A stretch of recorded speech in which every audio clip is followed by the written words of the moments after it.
Oi turma, tudo bem? Nesse videozinho aqui, a gente vai falar então sobre sinais vitais e exame físico do recém-nascido, certo?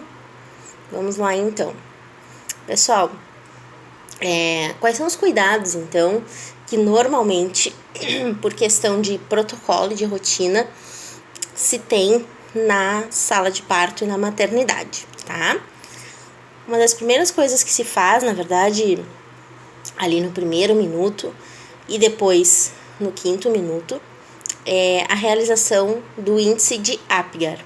O que é esse índice, pessoal? Vai ter um outro vídeo que eu vou falar dele para vocês, tá? Mas o que é esse vídeo, então? Esse vídeo, olha, a pessoa tá louca já. O que é esse índice de Apgar, então?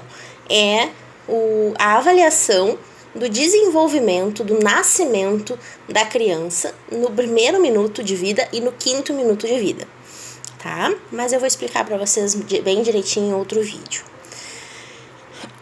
Além disso, na sala de parto, nós precisamos secar esse recém-nascido quando ele nasce. Por quê? A criança, bebê, ele tem uma perda de temperatura corpórea muito rápida, muito intensa, tá? A pele da criança é sensível, ela é mais fininha, ela não tem a camada de gordura que todos nós temos normalmente, alguns mais, alguns menos, mas enfim, pós-quarentena isso aí a gente nem toca nesse assunto, né? Mas enfim, as crianças não têm essa camada de gordura que nós adultos temos, né? Então, por isso que a gente precisa secar a criança para que ela não perca a temperatura de uma forma muito rápida, tá?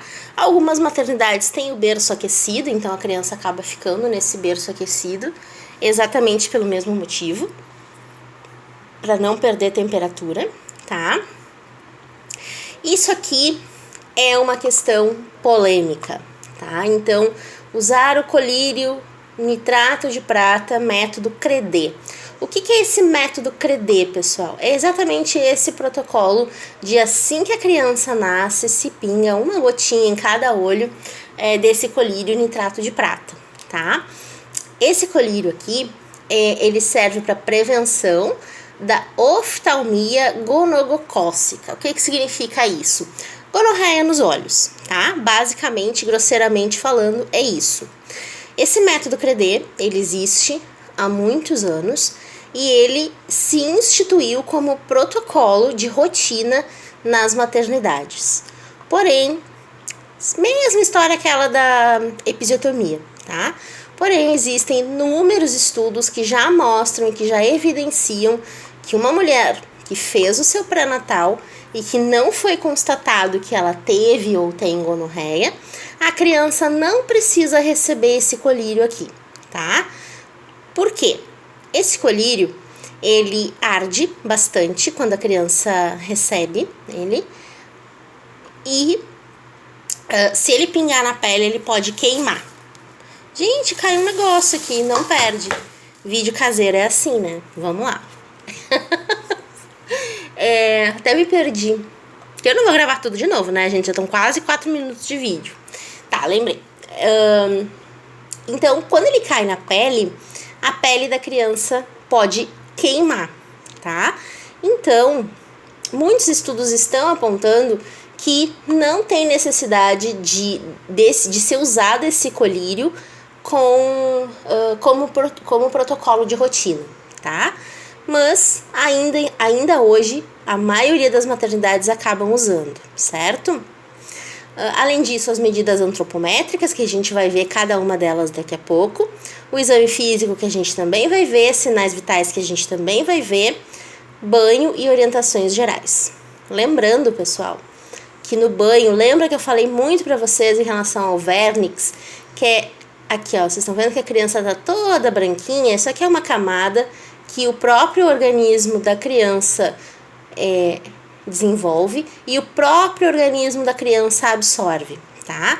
Isso aqui serve para proteção da pele da criança e em 48 horas, geralmente 72 horas no máximo, ele já foi totalmente absorvido pela pele da criança. Então, na hora do banho, Eu não preciso esfregar a criança como se eu estivesse areando uma panela. Por quê? Porque esse vernix, ele não é sujeira, ele faz parte da pele dessa criança, ele faz parte do desenvolvimento da criança, ele vai ser absorvido pela pele do bebê.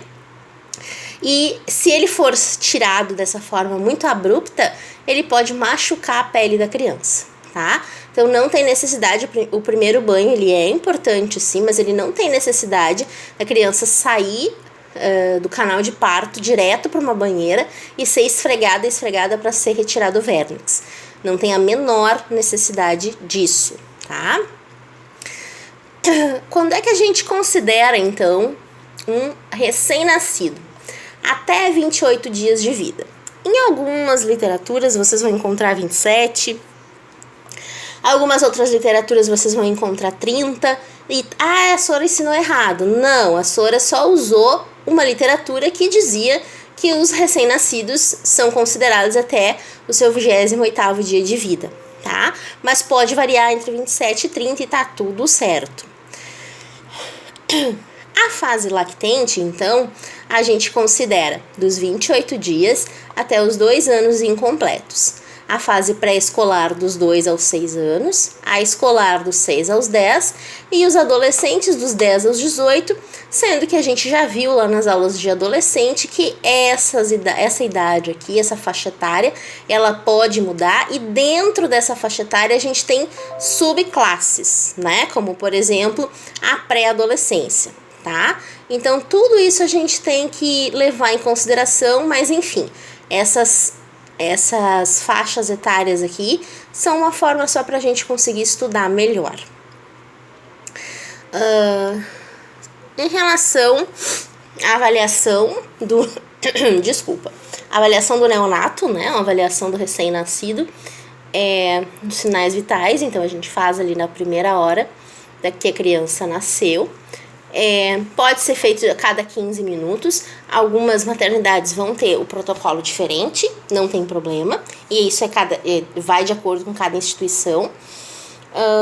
E depois os sinais vitais de rotina dessa criança. Aqui a gente vai ver os sinais vitais, o que é considerado normal, tá? Eu sempre digo, a gente tem que saber o que é normal primeiro, para depois saber quando tá anormal, certo? Então, vamos lá. Temperatura axilar. Qual é o normal dos bebês? Entre 36,4 a 37,2. Eu vi em outro lugar, eu vi num livro, eu vi não sei onde, que esses números são diferentes. Tudo bem, eles podem mudar. Lembra que eu falei pra vocês? Às vezes as literaturas mudam um pouco. Não vai mudar muito disso aqui. Vocês não vão achar uma temperatura normal 38, por exemplo. Não tem, uma temperatura normal 34 graus. Não, isso vocês não vão achar. Mas aqui, as casas decimais, elas podem mudar um pouquinho, sim. 1 ou 2 números. Não tem problema, tá, pessoal? Mas na nossa sala de aula, a gente vai adotar como normalidade essa temperatura axilar aqui, tá? Frequência respiratória, sempre lembrando a mesma coisa que vocês estudaram lá em PAED, a gente sempre conta o número cheio, 1 minuto cheio. Não posso fazer aquela história que a gente faz em frequência respiratória e frequência cardíaca, de contar até 15 segundos e multiplicar por 4. Não, a gente tem que fazer o minuto cheio, tá? E qual é a normalidade, então? O que é o nosso principal foco aqui? Recém-nascido, tá? Coloquei aqui para vocês por curiosidade, obviamente, mas o nosso foco é recém-nascido. Então, quantos movimentos por minuto são considerados normais para um RN na sua frequência respiratória? De 40 a 60 movimentos, certo? A frequência cardíaca, mais uma vez, o que nos interessa nesse momento são os recém-nascidos. Frequência cardíaca considerada normal para recém-nascido, de 120 a 160 batimentos por minuto.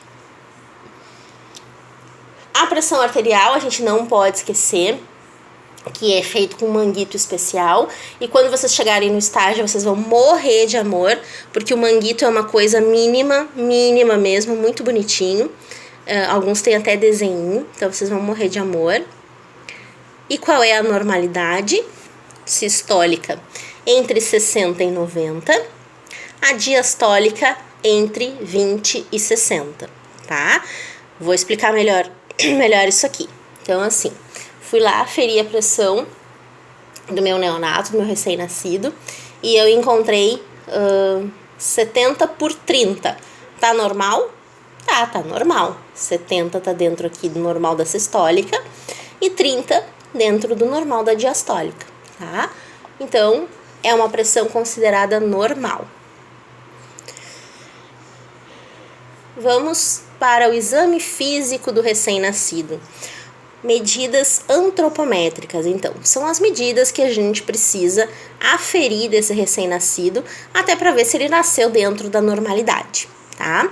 A primeira delas é o perímetro cefálico, como o próprio nome já diz, esses nomes, graças pra gente, né, graças a Deus, são autoexplicativos. Então, perímetro cefálico é a medição da cabeça da criança, tá? Quando a criança nasce, então, o normal é que esse perímetro cefálico ele esteja entre 33 e 35 centímetros. Pode mudar isso aqui? Pode, principalmente em relação aos casos de macrocefalia que a gente teve aqui no Brasil.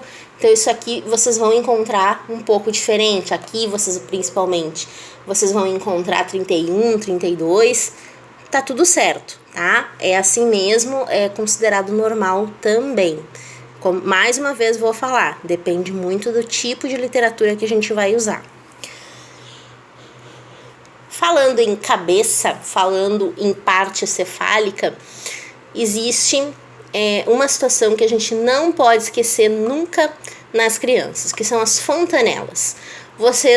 Todos vocês sabem o que é isso, é a moleira da criança. Todos nós já ouvimos falar, né, pessoal? Alguns só não sabiam que existia esse nome chique para moleirinha. O que são as fontanelas, então? A criança, ela não nasce com a caixa craniana completamente fechada. Por quê? Porque o cérebro da criança, ele vai se desenvolver e ele vai crescer de tamanho. Então, eu não posso ter a caixa craniana fechada, porque senão esse cérebro não vai ter para onde crescer, certo? Por isso que as crianças nascem com duas aberturas principais, que são as fontanelas. Aqui tem fotinho. Aqui é essa parte aqui, tá? Então, as duas principais fontanelas que nós temos são a bregmática, tá?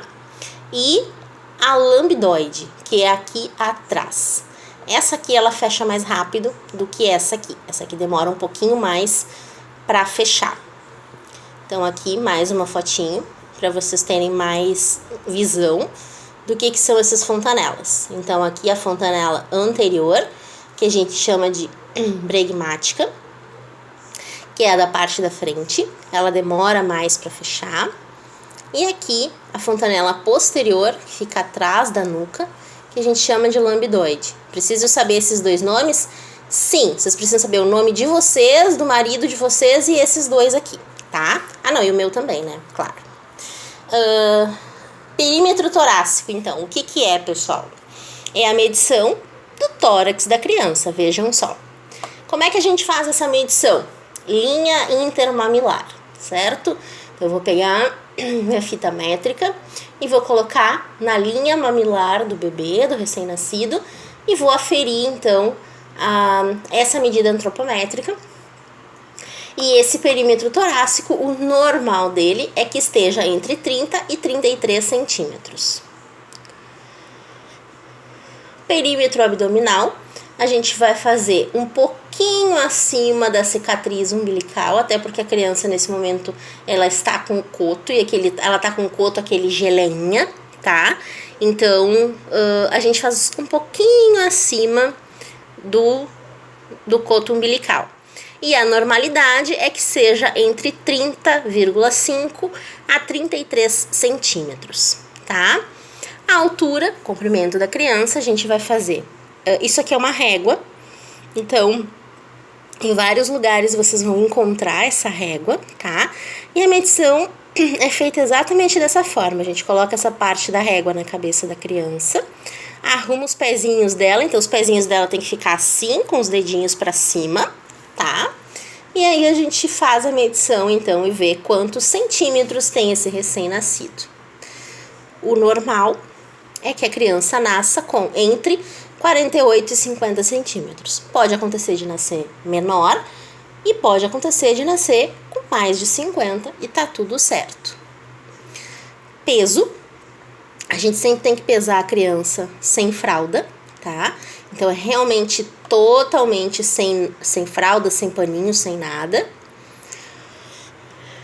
E o que é considerado normal, ou seja, a média de peso da criança, é de 3 kg a 3,5 kg, tá? Ganho de peso no primeiro ano de vida.